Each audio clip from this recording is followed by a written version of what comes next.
This show is a member of the Sorgatron Media Podcast Network. Find out more at sorgatronmedia.com. This show is brought to you by Slice on Broadway, supporting Pittsburgh podcasting with the perfect pepperoni pizza.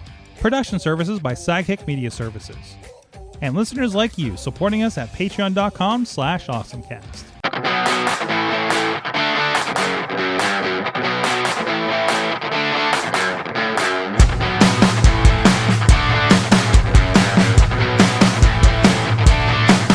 It's time to get geeky, get awesome. It is the AwesomeCast, and we have a full house for you. You can see right behind me is from the Pod Cave is Dave Podnar. Hey, everybody. Glad to be on. Glad to have you back with us. And on the couch, back on the couch is Katie Dudas. I wasn't sure. I forgot what camera. I was like, which camera am I looking that at? one over there. We're doing well. I am pre-preparing for tomorrow where I there's figured. 2 of them. I mean, technically it's like, okay, we have this Wes Anderson shot if you want that there. And then we have this one that's an actual... that's the one you're going to talk to. I'm laughing because I don't have the screen behind you. So Yeah, I realized I didn't put that up. I was like, I don't know what I'm looking at. Hey, obviously you can see, but no, you can't. Hey, it's the Oscar. You're back because the Penguins are done. Hey, it was a fun week, right? Yeah. It Yay! was a fun minute there. Bonus Penguins week. Yay! Yay! Hi, Zev. Hi. Yay! What? We're gonna get Carl while we're gone. I'm not even close. I still have 20 hours left on book 6. We're waiting on book 8 until I get back. Oh, good, because I don't need you reacting to that while it's bad enough. I got Missy sending me from Dungeon Crawler Carl is sending me like funny things she sees. I think it was something about juggalos maybe. And I was just like, do not send me stuff I haven't read yet. Please. Please. I just found out who Patrick Warburton was in the books. In the audiobooks like a couple of hours ago. Nice. So and I haven't told her yet. So yeah. So and I don't want to spoil that either. I just saw like, wait, he's in this and there's another voice. I don't know if I've got the other voice yet. Again, I have like 20 hours left in book 6. Jeez. I've never read this much audiobook, anything like that. It's on all the time. I don't necessarily know what's going on half the time. With like fight something, this. He's in like I don't know, he's fighting one of the gods and they had to pick one to piss off kind of thing. So that's the dungeon. And now I'm getting all the memes of this character's like this. And it's like somebody from SNL freaking out things. So, which I am here for.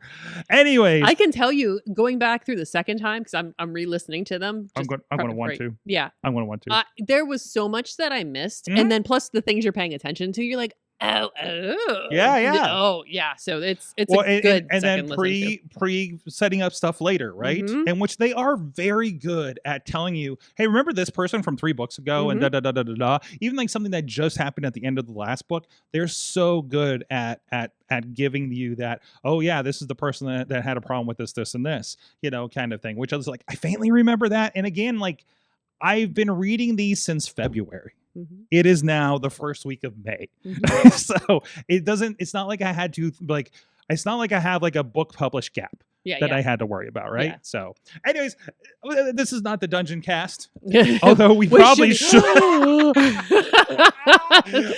that's an idea. Sorry, Podnar. It's okay. It's all us pontificating and reading our Dungeon Crawler Carl's fan fiction. Which his name was Gravy Boat. I lost it again. Oh my god. Well, I also want to get into, because I downloaded the sound booth thing because they prompt you for it. And they did the song. I'm not getting into the song, but the sound booth stuff that does this have like a super cinematic audio theater version of the books, which apparently they change a lot, but they expand on it too. Mm-hmm. I am so tempted, instead of doing a reread on audio on Audible, I'm so interested in jumping into that, but it's like $30 per season. I don't even think that's an entire book. So it's gonna get expensive, but I am interested in trying out Kaiju Battle Surgeon that they keep talking about. Have you tried that? Not that one, no. But it sounds like one that I would be into. Yep, same. So I need the theater of the mind, and I'm really appreciating that. And ruined probably for other books. Yeah. After Yeah. this. I'm like, what am I can't- supposed to do? I was gonna jump into like Ready Player One after this. I'm like, no way is it as good as this. So that's our awesome things of the week. Podnar, I mean, it kind of might as well be because I mean we're in the middle of this. Dungeon Crawler Colorado Book 8, which is what's the name of the new one? Oh, I just blanked out. Inevitable Ruin was the one before. This one is A Parade of Horribles. Yep, Parade of Horribles. Okay. And I'm trying to remember when it comes out. I can't multi-think. It's like May 12th. May 12th. Okay. Yeah, It's scheduled release While May We're 12th. Gone. Yeah. Is that the same time that Mandalorian releases? No, that's after we come back on the 22nd. Anyways, no, we have Mortal Kombat 2 this weekend, and I've already staked out theaters in Portland. So I'm going to make you watch the first one when we get in. Wait, the first Mortal Kombat? Yes. Wait, I have to watch them? I won't know what's happening in the second one. something, fight, Johnny Cage. Yeah, that's all I need. That's all you need to know. No, seriously. All right, let's actually get into it. Let's get into our awesome things. And since Katie and I have been talking for the first like 10 minutes of this, Sorry, Podnar. Dave, what's your awesome thing of the week? Well, my awesome thing of the week is it's not new, but it's something that I mentioned during the iPhoneography podcast last night. And someone mentioned in chat saying, oh, I didn't know I could do that. And that's the fact that if you have a MacBook, or I'm not sorry, MacBook, if you have a Mac with Apple Silicon on it, you can use iPhone and iPad apps. Yes. Because we were talking about using desktop editing apps instead of using mobile editing. But there are certain apps that you have that you use mobilely. Like I use like Photo Room is one of them. Another one I use is Visionist a lot of time, and Becasso. There's no straight Mac equivalent. And sometimes I want a bigger screen to do my editing. So I have them on my phone. I can just go to the Mac App Store, search for them, download them, and they work great on the Mac. Because the chips are very, very similar. In fact, if you think about it, the iPad Pros have the desktop chip, so they have to make sure everything runs successfully. So it really expands the software that's available if you have an Apple Silicon-based Mac. So that's basically anything in the last 5 years now. So are we talking about like, so I'm in the general, these are like my apps kind of thing. Now these are, a lot of these are like, I know there's ones that I purchased, like Ground News is something that I have, or Croissant is something I have, and it just say it has a Mac version. But if you go to the very top, okay, on the left, where it says, iPhone and iPod apps. Oh, so these are exclusive iPhone. So like we were just talking about the Sound Booth app. I can download that straight to my desktop. I can download my Pure Plank. Katie, we can download the Nook Phone Companion for Animal Crossing. Oh, ooh, I like that. So, yes. I know the latest version of the Mac, you can duplicate the phone, so you actually have the phone on the Mac, but you're still getting a very small screen unless you want to, use the phone and the Mac at the same time. Right. But doing this, like I said, I got the 15-inch, or if you have a 13.6-inch screen, instead of having a smaller phone screen, you get a lot bigger area to do stuff in. So this and keyboard and everything else. So, and this is like, I'm seeing like I got an old AEW mobile game. New Japan World is where I watch some wrestling, some Japanese wrestling on it. So you do have a lot of options there. So these are ones that do not have an exclusive version for. Well, those are desktop. iPhones that you have purchased. Yes. So there may be a Mac version available, but those are the ones you've already purchased, and even if it's free, purchased. So we on your thing. So under your Mac, like here, I just went in the Ground News, and it shows the icons for Mac, iPad, and iPhone. So it's going to show up in both. So, but still, even if it's not purely formatted for this, you'll be able to download a version of it. Exactly. And let's say I'm clicking my. Well, we did this with the 311 app. That wasn't a desktop app at all, actually. So, and now you're in this. I got continuous guest, and then I'm, in the Sound Booth app, ready to go. Hey, there's some Dungeon Crawler Carl. Oh God, we brought it into yours. I'm so sorry about that. We've ruined everything. We've ruined everything. Everything goes to Dungeon Crawler. Everything's Dungeon Crawler Carl. Everything goes. Everything goes. Everything. I was about to give something else too. But anyway, so, Yo, that's awesome. So yeah, it's a good reminder that you can like, man, I wish it completely, and it's also better than like I keep getting like I find the the thing where you can bring your notifications over to the Mac from your phone, it clicks it and it tries to log into your phone. Yeah. That actually kind of sucks for me. It doesn't work half the time. I gotta type in a full password every time I do it. Maybe I can turn it off. I don't know. But half the time it just blanks out after a little bit just because of connections or Wi-Fi or whatever the case may be. So to put those apps directly on my computer feels like a better thing, especially something that doesn't. Also, I guess this is a way that I can play with like things that I wanted to and I don't have an iPad, right? Like, hey, I wonder how Final Cut Pro iPad works. For instance, you can actually get in there and do that kind of thing. That actually could be very helpful for something. And like sometimes it can be a little bit easier because instead of trying to use a touch control, you can use your mouse. Yeah, and you bring that so over. You're not putting your finger over, what you're trying to do. You have it. Basically, you can use a mouse with it. Can I pull up the CapCut for the version of CapCut for the mobile and try that? Because there's different features on there too. I keep getting Katie said to me. Sorry about that. But anyways, I moved the buttons so Missy is good for tomorrow. But anyways, so no, that's really MacBit I can download. Marvel Snap, let's go. But anyways, no, that's a really good feature on there and a good reminder for that. Katie, yes, what's your awesome thing of the week? Wait, can we go back to Podnar? Podnar, how was your run? How was race weekend? Oh yeah, Pittsburgh Marathon was this weekend. Yes, a marathon was this weekend. The 5K went well. I was completely undertrained, so I was expecting slow times, and I got slow times. On Sunday, first of all, and this is something I posted, I'm doing this to myself. I'm paying to do this, to wake up at 4:30 in the morning on a Sunday. Yay. You can barely see me. I just finished there on the far right. It looks like I have a white shirt with straps. Okay. Oh, there you are. You can see me jogging very slowly there. Oh, I can't zoom in anymore. No, I got the old man shuffle going on. You got the old man shuffle right over there. There you are. There you are. Yep. Hey, but you're still doing it, damn it. Oh yeah. Now Sunday, the first, it took me 2 miles to get loosened up. The next 4 miles were good. Like I said, 13-14 minute per mile, so slow but good. And then my lack of conditioning kind of left off on me. So that's where I started to do mostly walking. There's the 3 medals there. So I got the 5K, I got the half marathon, and I got the... You licked it! Well, okay, the audio, which you can't hear... Oh, I heard this before, yes. ...is from Gold member. I love gold! I love the taste of it. I love the smell of it. Oh, my God. Now, the problem is just over a half mile away from the finish, my left ankle decided to go that way. And do that again. Both knees do that hit the again. ground. I was on another video. Oh, sorry. Yeah, but instead of my ankle being like this, it decided to do that. Oh, no.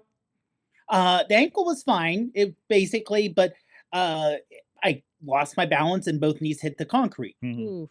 So I'm uninjured in terms of there's no damage or anything. I just had bloody legs going across the finish line. And I have you're not selling me on coming back to this, Podnar. But you know what? It was a great day. Weather was amazing. Good. It was clear skies. It was cold enough that you weren't overheating. The crowd was fantastic. And this was the largest, if you combine all the marathon events. So we're talking the 5K, the kids, the toddler trot. You can see the dinosaurs. The dinosaurs, the 6-7-6-7-6-7 sign. I love the signs. I forgot how good the signs are. You look faster than Aaron Rodgers. Should have chose pickleball and a blue dinosaur. Yeah. Nice. But UPMC health plan. You're gonna need it after this race. You might. Jeez. God bless. Yeah. Good job. So yeah, thanks. And like I said, if you add up all the races, you had over 50,000 people participate in something over the weekend. And if you just add up the Sunday event, so the half marathon, the relay, and the full, they were probably between 18 and 20,000 people. Wow, that's awesome. Which is the largest, and they sold out of all the races. So although everything running related took a major hit because of COVID, obviously. Sure. Some places are bouncing back, some aren't. Pittsburgh really bounced back. Not just the, Pittsburgh Marathon people, GCXC, where I'm the ambassador, I'm an ambassador for. They really bounced back. Their turnout has been great this year. So yeah, it incredibly fun event. Incredibly. And I would say this, yes, not everyone wants to run 13.1 miles, but the 5K, which is just over 3 miles, the energy was just amazing there. And it was over 5,000 people who were running, and just everyone coming together, enjoying something and just being so positive. You're like me. I don't go to WrestleMania for the WrestleMania. I go to WrestleMania to be amongst like 50,000 people that are enjoying a wrestling show in concert. You know what I mean? Like that's like, you're there for that vibe. I love it. Oh yeah. Yeah. I mean, honestly, now I do enjoy the running, and I do enjoy getting out, and it's a way that I can kind of get out of my head. But it's also, if you're around miserable people, it's no fun. And generally, because everyone's there running because they want to, no one's forcing them to, they're enjoying themselves. Absolutely. Oh man, maybe next year, maybe later this season, I'll get into it, Katie. Katie just sent me a picture to remind me of the one time I did do. That's because on this day 2 years ago. Yeah. Oh yeah. Yeah. I've been getting a lot of that too. Actually, I just came up the one. Actually, if you look in the corner, over here, there's a picture down here of us having beers at Taco Mania, and I'm like, what is this? And I realized it was race day. Oh, yeah. So this was 2 years ago. I had my first and last in-person race. Because I never made it to one, but I did some virtuals that year. So I got some medals. It's cool, and they're nice. All right, Katie, what is your awesome thing? I finally got to touch the MacBook Neo. Yay! And I think that's what you're running too, right, Dave? No, you got the Air. That's right. No, I got the Air. That's right. Yeah, I got the Air. All right, so Katie, what are your vibes on the Neo? I got to So it was a gift from my mom, and she finally was excited to get her birthday present, and I gave it to her. And she's moving from an iPad to this, correct? No, she has my iPad to watch Hallmark Channel. Right. Yeah. She's coming from your iPad to this laptop. Yeah, I'm not wrong. Much. No, yeah, you're right. Day to day is an iPhone 13. What was it? I don't remember. Max or Pro. I can't remember. No, I didn't even have them. Because she got my hand-me-down. So she just has the 13 Pro, and then she borrowed my iPad to watch Hallmark Channel and other shows.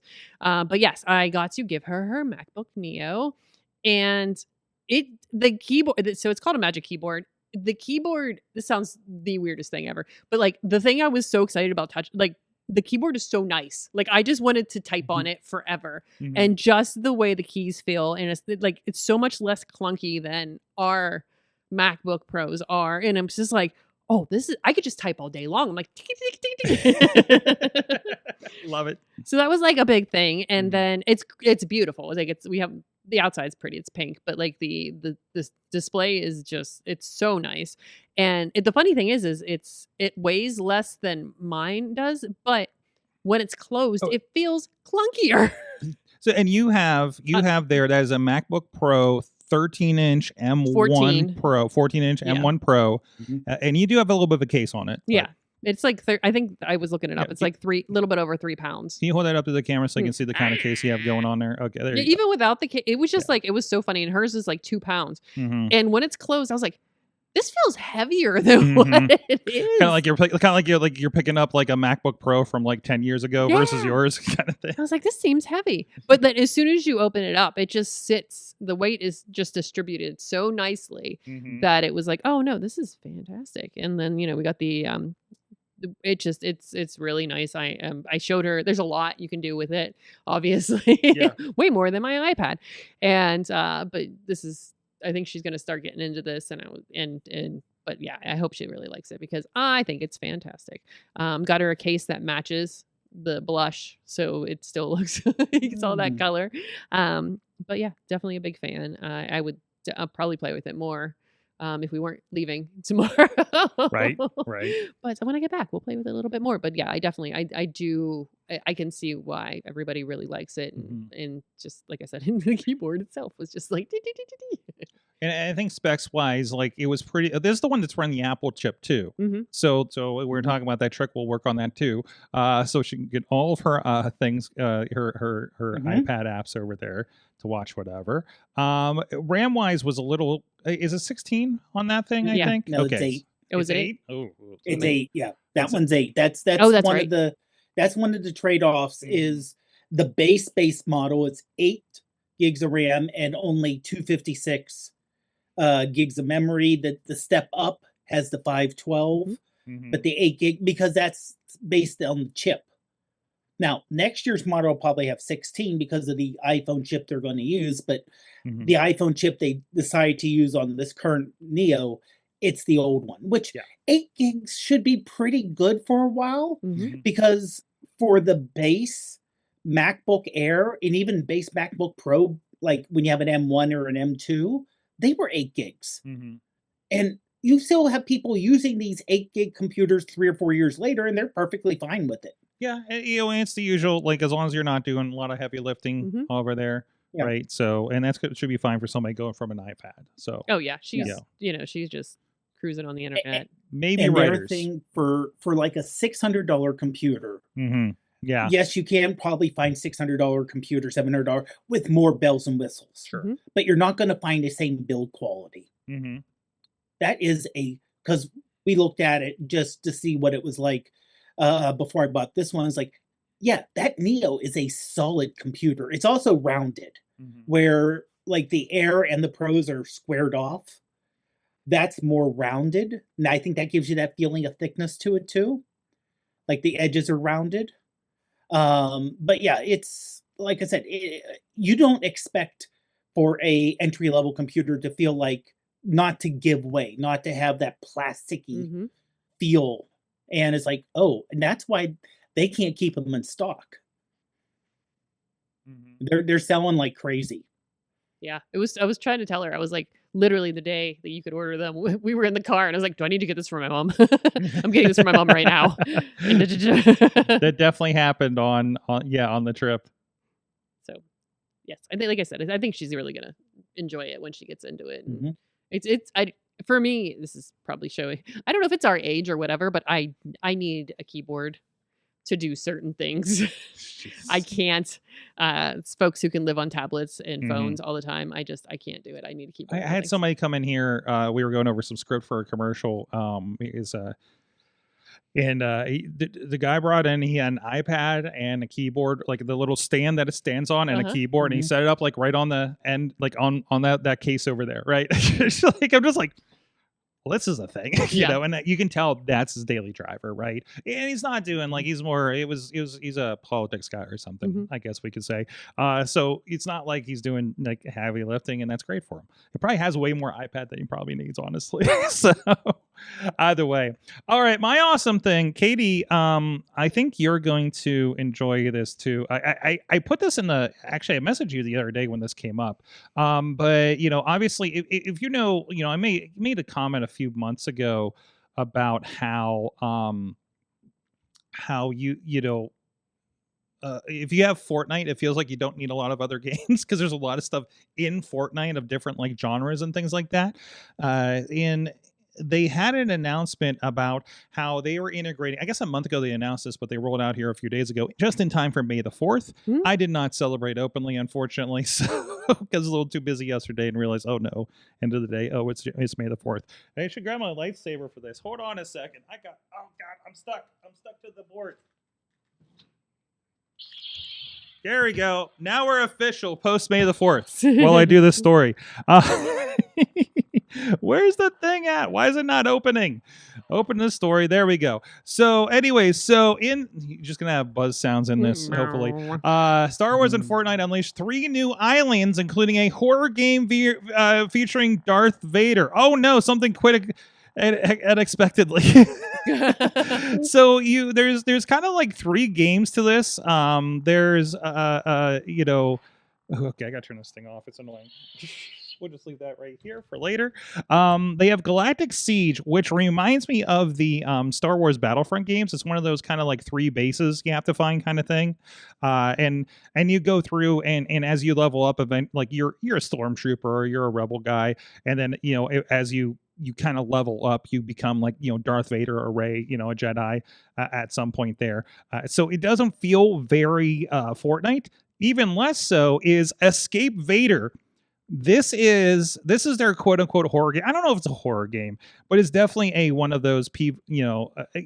You're trying to open the doors in this ship, and find all the all the power containers, while Vader shows up and some stormtroopers. You don't get much for weapons in this thing, so it's an evade him, and also I don't think you can run in this game. So I got to like the second part, and yeah, Vader like definitely found us, and you have other players and you're supposed to work together, but also nobody ever works together unless you have your own party or something like this. And then the game that I spent the most time on, which really surprised me, was Droid Tycoon. This was just, you go buy these cards and you're upgrading your shop, and the droids are like mining gold for you and stuff. And it became like a Pokemon-esque kind of a situation with this. And it's not bad. It's not bad at all. It's not as weird. And also, this also means you have like all your elements for Star Wars, like the lands and the, all the textures and everything, when you're in Unreal Engine. Part of this is if you have Unreal Engine is free. And then apparently you can use elements in this specifically for Fortnite, and you can kind of roll and build your own Star Wars game out of some of the assets they put out in this. Like put a Darth Vader in the middle of your game or something like that. So these are kind of big showpieces for what you can do. And you see they've had other ones like this. There's, if you look down and see kind of like the branded parts, there's a Ninja Turtles section, there's a K-pop Demon Hunter section. Obviously Lego is a big thing with this as well. So I think it was a pretty interesting addition. And the nice thing is, once again, you can, you don't have to throw it on your Nintendo Switch or have an Xbox or something. Just download it on your phone, and all these are available for you for free pretty much. And if you have like the Fortnite crew through Game Pass like I do, it all counts. Like I gained like 12 levels 12 levels just playing this thing for a couple hours, just going through it, so which really helped me with my unlocks. So definitely I think that's a pretty cool addition they have going on there. So now, dumb question here, because I've never played Fortnite. Can you I'm trying to look at, you can play it for free, but I know they make a ton of money on stuff. So can you basically play it for free without spending like a ton of money, unless you want to make things look pretty? Literally, the only thing you spend money on. Do you want to put on Katie? The only thing you spend money on is literally having a character. Like, I want more than just the like standard 3 characters, right? So it's not even a matter of you want this extra power boost. So it's going to cost there's you nothing you pay for, to my awareness, is a game boosting thing. It's all superficial. You can sit there and play that all day, every day, for hours, and not. I'm downloading it. Not okay, pay I a dime. I thought it was like one of these normal, you download it for free. Oh, you ran out of lives. You can either wait Nope. You know, Nope. 10 hours. Basically, what Duolingo does to you. No, that basically no. You know that there's like the characters don't change anything. The changing your axe, changing your weapon skins. You know, the only thing is like eventually you're playing this, and it was just like, oh man, I really do want to be Cammy from Street Fighter. When I'm in this thing, you know, kind of thing, because they're gonna, I mean, you're gonna have stuff in front of you every day. Like right now, I'm trying to figure out how to get 5 more V-Bucks, 500 more V-Bucks, so I can get the Clone Wars, Ahsoka, and Anakin skins. But I'm sure I didn't do it in time as it is, because they're very timely. You can't just go buy everything. You can only buy it when it's in the store. Like, and they're only going to be in the store for maybe a week. Okay, K-pop Demon Hunters are back. Did you buy it? No. Well, you're going to have to wait for the next time they come back, if they come back, you know, kind of thing. So Ninja Turtles, I think I've seen Ninja Turtles once since I started massively playing this game a few months ago. Waiting for it to come back when I have my V-Bucks from my monthly Game Pass, you know, kind of thing. Plus, you also, if you have the Game Pass, build it up, the V-Bucks, you also get V-Bucks for leveling up too. As part of the battle pass unlock. So either way, but no, it's worthwhile. Katie, is anything intrigued you to get you to download Fortnite on your phone here? To get me away from Animal Crossing. Not to get you away from it, just to, you know, I need a buddy to take down Vader. Ooh, maybe I can help. Maybe. And it's third person. It's not first person. Oh, yeah. So that's a win for me. Mm-hmm. Yes. And then Droid Tycoon, I think, would not replace your Animal Crossing, but I think it's along the same lines. So, I don't know, but did anything there kind of intrigue you? Yeah, I like the co-op stuff. Well, Sorg, I will need to step away for a second. I do apologize. I will be back. No problem, because it is time for Chachi's Video Game Minute. Hey kids, welcome back to the Chachi Says Video Game Minute. Here's as much video game news I can cover in about a minute. After singer David was charged with murder, Fortnite will be offering refunds for players who bought his in-game items. His song Locked and Loaded was used as the anthem for the 2025 Fortnite Global Championship. So, don't murder. Life lesson. The director of upcoming Call of Duty movie, Peter Berg, is under fire for some video game-related comments he made in 2013. Pathetic. Keyboard courage, can't stand it. The only people that I give a Call of Duty get out of jail free card to is the military. They're out there serving, and they're bored, and they want to entertain themselves. Okay, maybe. Kids? He said. Well, that's awkward. The internet never forgets. And lastly, Sony just increased the price for refurbished PlayStation 5 Slim consoles by $100, bringing the digital edition to $499 and the disk drive model to $549. If you want a brand new unit, you have no choice but to pay $599 for the digital edition, or get the Ghost of Yotai limited edition bundle for the same price if you want the version with an optical drive. I've had mine for years, thankfully. Prices just aren't dropping on this console. That's strange. Well, thanks for watching this week's Chachi Says Video Game Minute. We'll see you next time. We are back. Thanks, Chachi, for that. And that was the other bad news from Fortnite. That was the other side of the coin for Fortnite, apparently. Anyways, thank you to everybody that support the show here on AwesomeCast, patreon.com/AwesomeCast. We have some updates after the show. We're probably going to complain after the show for Patreon. Yes. So just giving you a heads up there. I don't know when we'll post it because, man, things are tight with the schedule. We're actually getting on a plane for Portland tomorrow for Baja SAE, and then we'll be on the road for Michigan. We do plan kind of to do shows next week on the road. I mean, I kind of think it'll happen, you know. We're not like, you know, on site or anything like that. Anyways, thank you to our friends that support the show: Brian Crawford, Cynthia Klosky, John Nagore, and Dave Podnar, who's stepped out for a moment, but you can still use code Dave26 at gcxc.com/eventspa for discount registration at races, 5Ks, marathons, whatever the case may be in the area, the greater Pittsburgh area. So, all right, let's get into some back of the book stories here. And Katie, what do you have? What are you interested in of what we got listed going on What do over you here? think? Is it the furry robot companion? I think it's a furry robot companion. Dog-sized robot familiar. Dave's back just in time for the companion. Yay! Aha. Hurry! So I'm trying to reopen the thing. Hold on. Where's Well, it at? yeah, it sent me over to The Verge first, and I was like, no, I have Apple News. Please go over there. So I don't Apple have to News click- keeps crashing for me for some reason. So Hmm. the headline is the creator of Roomba is back with a furry robot companion that your dog is gonna judge. Colin Angel, Angel, yes, revealed his latest creation this week, according to The Verge, a dog-sized robot familiar, designed for human connection, not chores. So this, I only got this a little superficially going through this week, but I thought that was definitely up our thing. I don't know. Are we still kind of concerned about AI, physical AI companionship, I guess, when it comes to this? I hear more and more about people like doing, oh my God, I've been hearing so much about like some of the websites that do the chat bots Yeah. that are really becoming relationships for people. But yeah, go ahead. Yeah, definitely.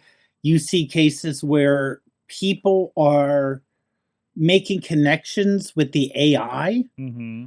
And the problem is most AIs are not set up. They're just set up to agree with you.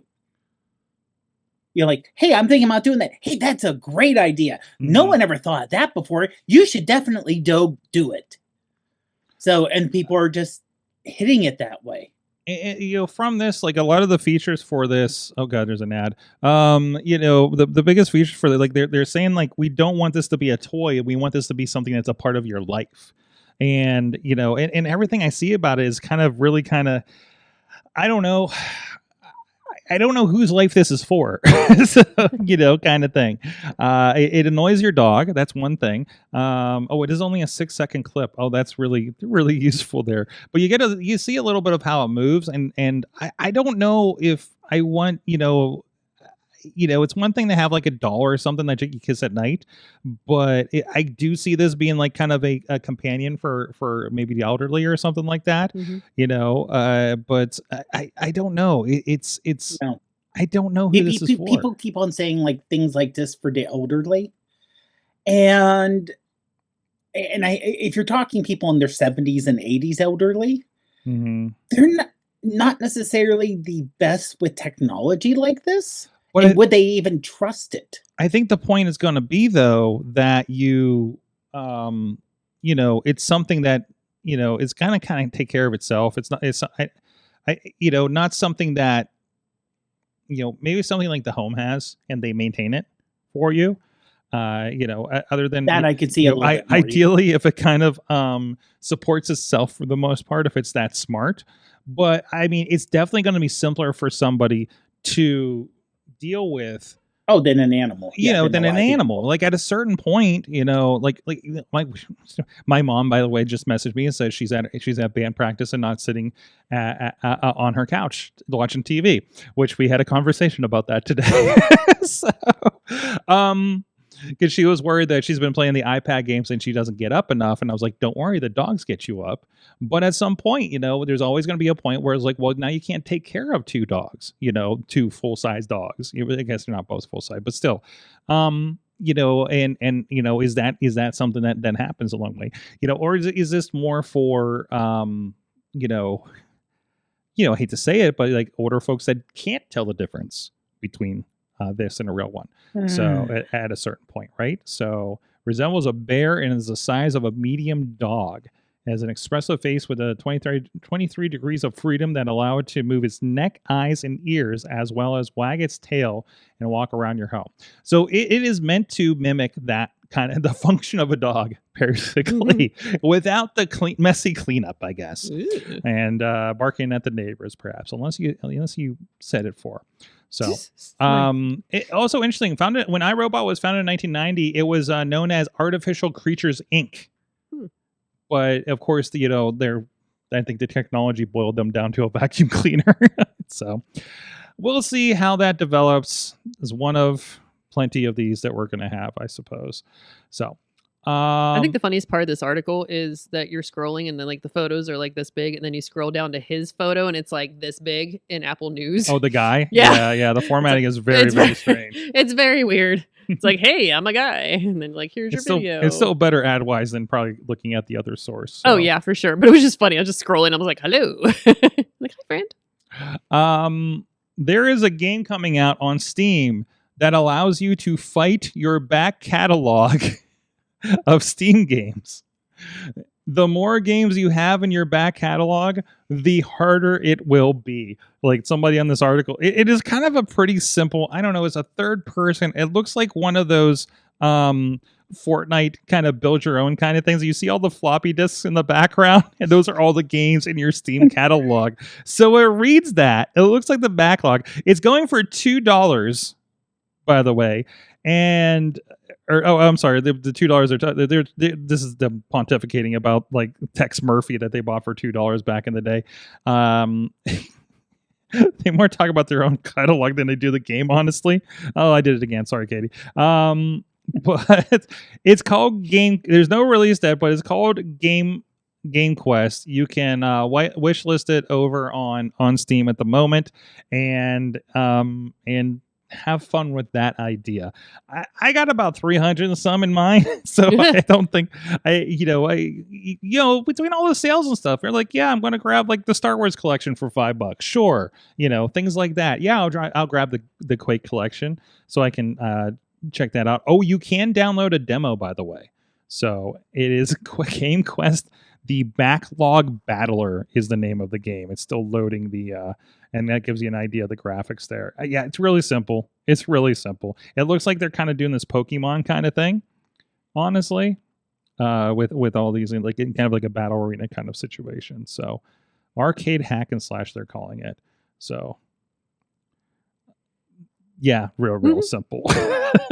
So we'll see how that goes. The ones you barely play are your enemies. Oh no, it's like they come for revenge. They're like the toys you forgot about in your toy chest. Oh boy. Mm-hmm. I know this. I know this ICP. The amount you paid for them is the damage they do. Oh no, the Castle Crashers. Oh no. Oh, that's a lot of fun. So I'm glad it's. I mean, and it's a problem. It's a problem. I got a lot of those across several stores. But there's a lot of freebies out there. WWE gets a community note for AI promo use. Uh-oh. Last week on NXT, they've gotten hit for this before, but there was a promo, shows somebody, like somebody was super stylized, in this. There's a feud, and she's kind of a badass with face paint, and they posted the video up on Twitter as you do, right? It's a 1:10 video, and there's a community note on Twitter. This video was created with AI and needs to be appropriately labeled as such. WWE. We'll talk about WWE's other problems on the other show later tonight on the Wrestling Mayhem show, but I thought this was kind of funny. This is not the first time this has happened. I hate to say it. I think both issues may be related. Instead of paying, we'll get to that. But I'm just saying, instead of paying, the WWE, part of TKO, billion-dollar company, and they're like, do I really want to pay someone to do this work, or do we just want to do generative AI? I have news stories about AI use that I may or may not be able to share on the show or even the Patreon.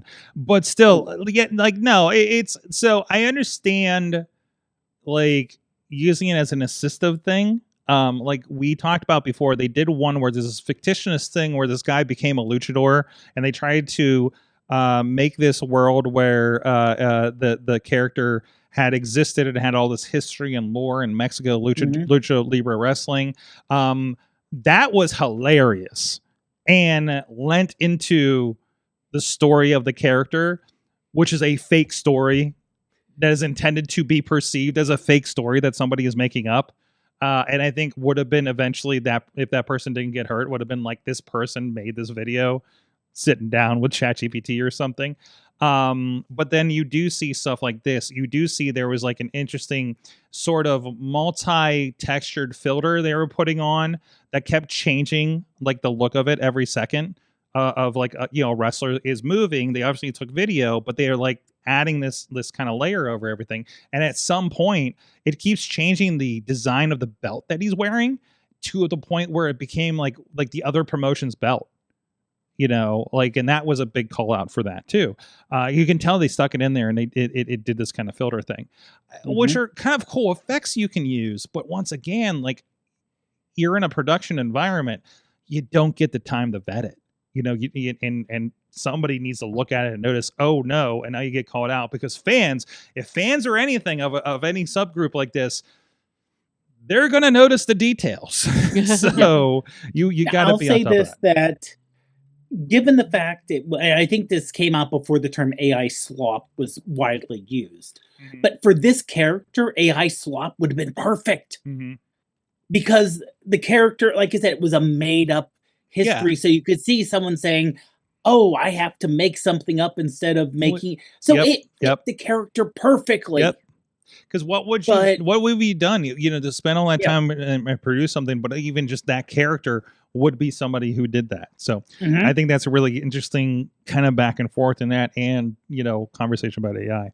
So use. So I found I think this is a reel that we have in here. Do you guys know why we have screenshot capture in our iPhones? No, I do not. Did you ever hear the real story about it? I found this video. It is on guys Jennifer Jolly Techish is the account, and it's with David Polk, who was the tech journalist for, I can't remember, one of the big, I think like CBS or something like that, Wall Street Journal, something like that. He's big time when it comes to this. Basically, he's kind of the technology whisperer that told our parents what technology was about and what they should know about. So back in the day, he was doing like these iPhone books, and he would go to Apple and said, how can I do these screenshots? Do you have, I know you do this because you obviously have marketing material for these illustrations, can you help me do that?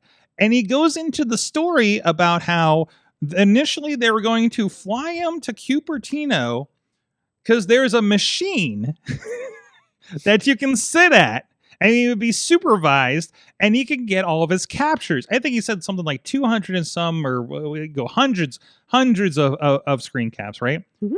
Apparently, Steve Jobs heard of this and said, nix the entire idea.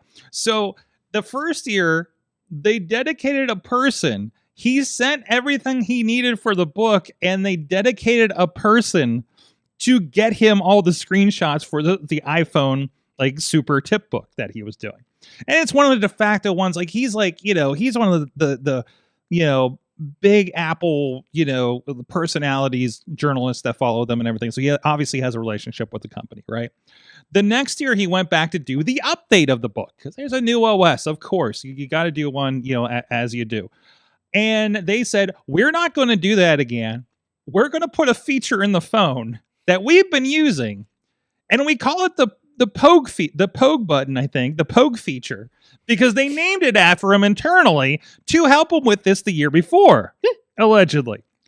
And then the screen capture, squeeze the phone, you got a screen capture, and it's a JPEG, came out in the next version of iOS. Was it iOS back then? Wait, iPhone OS? Whatever it was. I think it was iPhone OS. Yeah, whatever we called it back in the day, because this is probably like version 3 or 4. And we're on 26, but what was it, 17 before this or something? Yeah, 18. Yeah, 18. Yeah. So I thought that was kind of an interesting story about how they arrived at this, right? Like, God, remember when there was no copy and paste? Oh, oh, that's terrible. I remember the Dignation guys sitting on their couch for their show, pontificating about copy and paste coming out in the next version of the thing. And he's like, I talked to a guy in Apple, and copy and paste is completely coming, bro. And they were so excited about the function of copy and paste. This is how starved we were at the beginning of the iPhone, guys. Oh, I remember the big deal when they added folders. Folders! Yeah! Because at first, you just had all your apps on the screen individually. Oh my God, get us on par with Windows 3.1, please. So it is wild, and now we have too much, and it breaks half the time.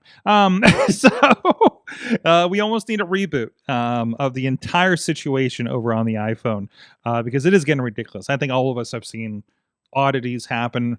I don't know. I feel like I'm getting more calls from my parents and in-laws on this. Katie, I don't know if you're getting more from your mother on why is my phone doing this kind of situations. I'm doing that to myself. Oh, okay. Yeah.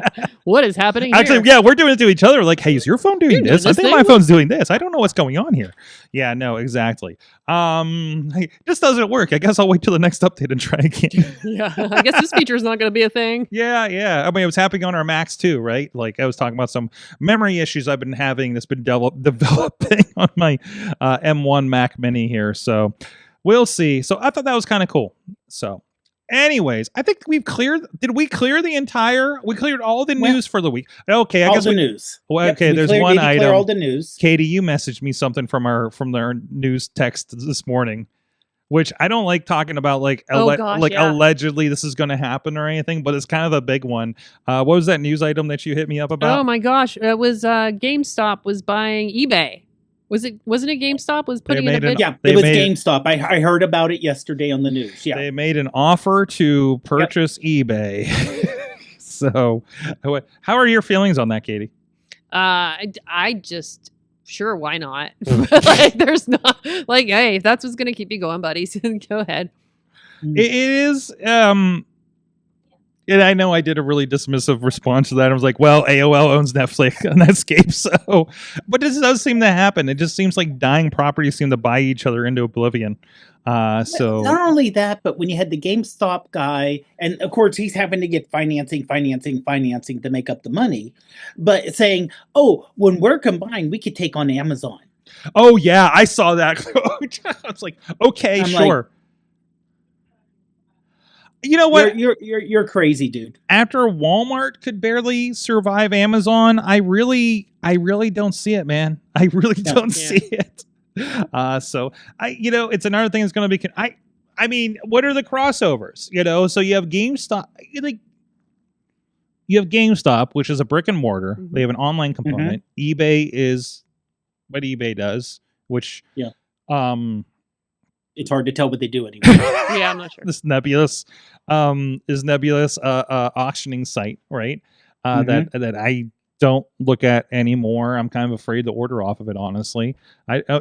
Strangely, I'll meet a stranger in a parking lot to get Nintendo Switch games off of Facebook Marketplace.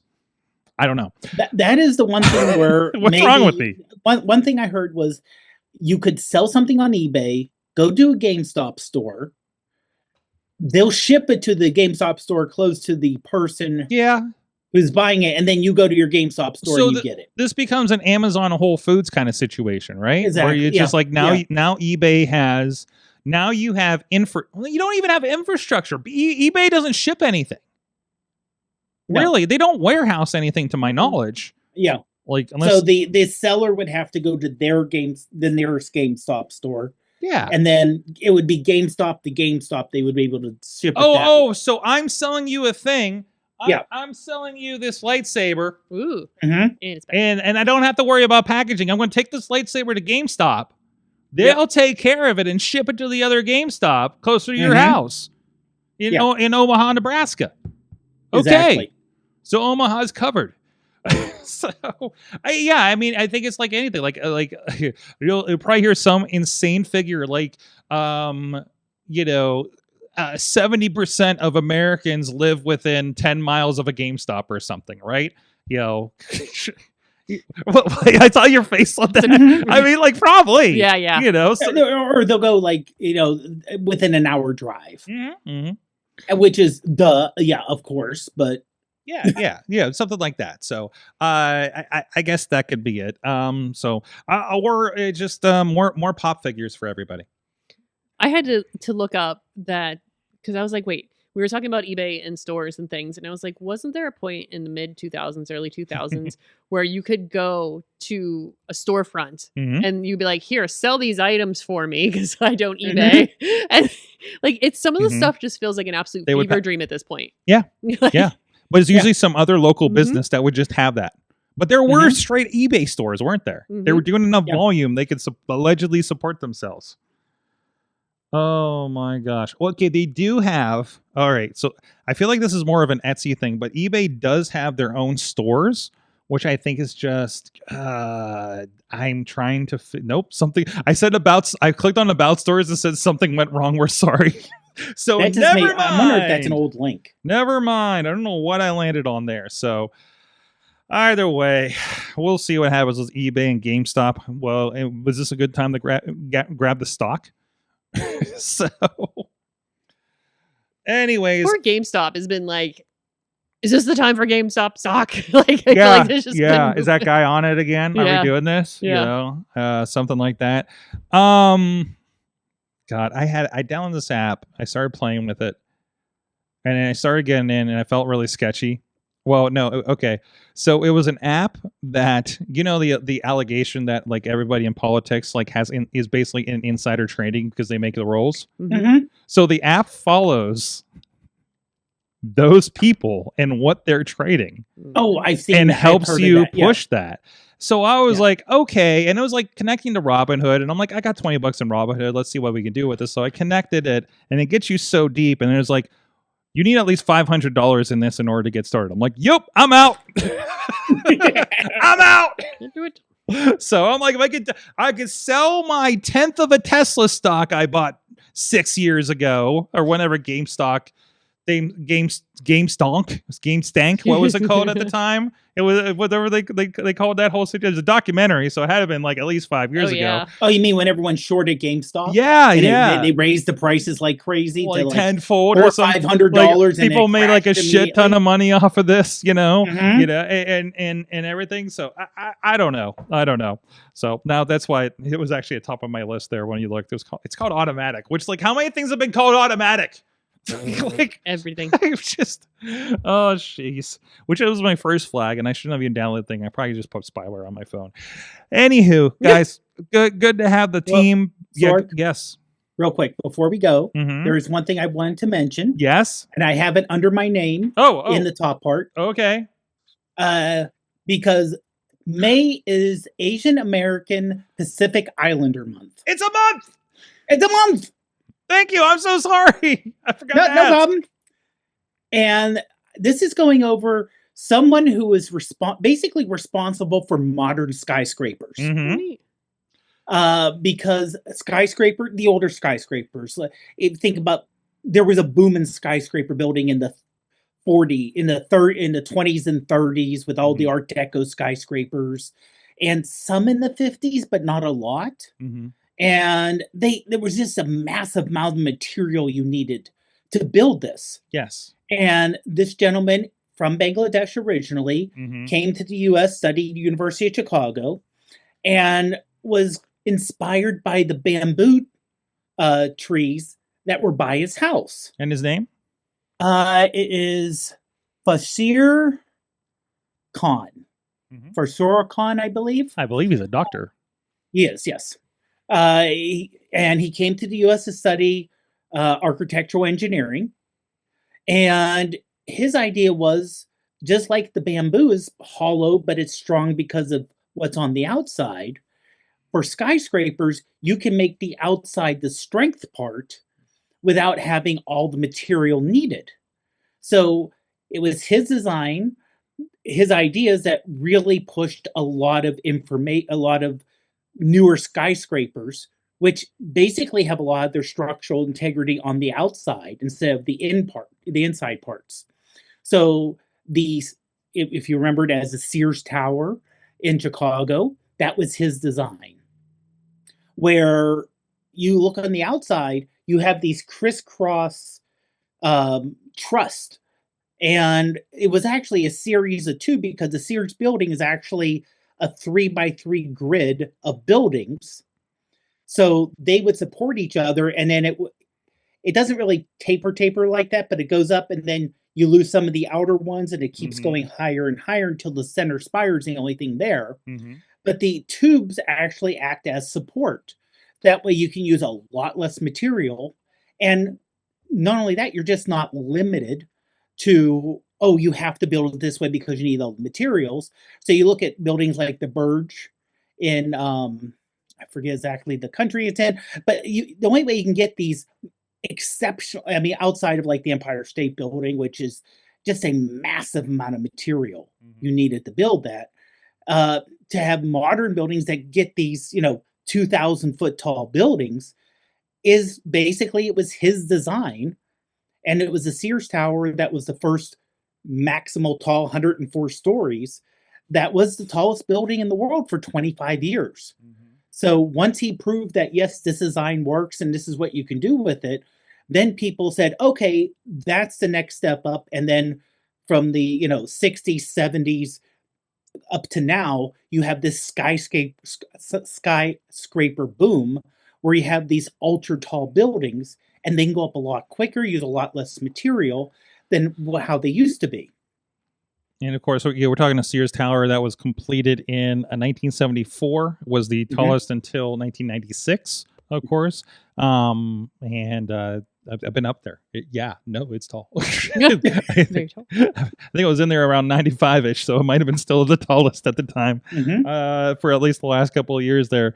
So very, very cool. So thank you for that. So that's AAPI, right? It's Asian American Pacific Islanders Month. Yeah. So there you go. Thank you so much for that. And iPhoneography is happening as well, your other podcast. Yep. We just had, an episode yesterday talking about desktop editing, why we use sometimes desktop versus mobile, and what programs. So we each picked 2 different programs, and we did the edit and explained how we did it and what we got out of it. Excellent. Katie, you're tag along with me the next 2 weeks. Perfect. I think I should do that. We're going to Portland for Baja, Oregon. Baja, SAE, Oregon are good friends out there. One of my favorite locations. Also, I just love the Pacific Northwest and the big old trees and the views and the mountain tops and everything. I was catching up doing the Know Before You Go podcast a couple weeks ago with the crew out there, and really, really looking forward to it.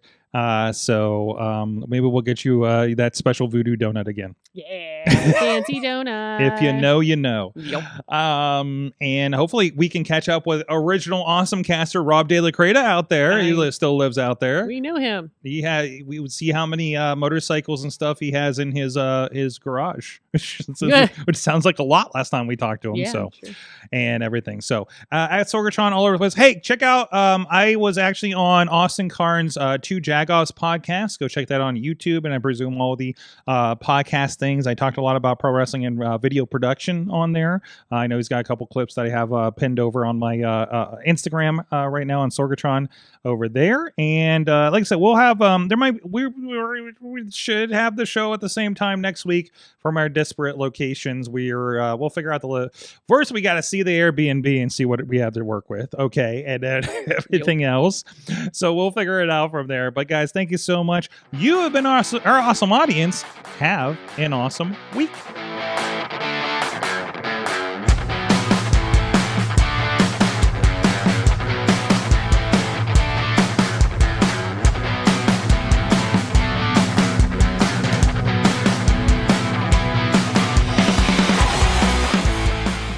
This show is a member of the Sorgatron Media Podcast Network. Find out more at sorgatronmedia.com.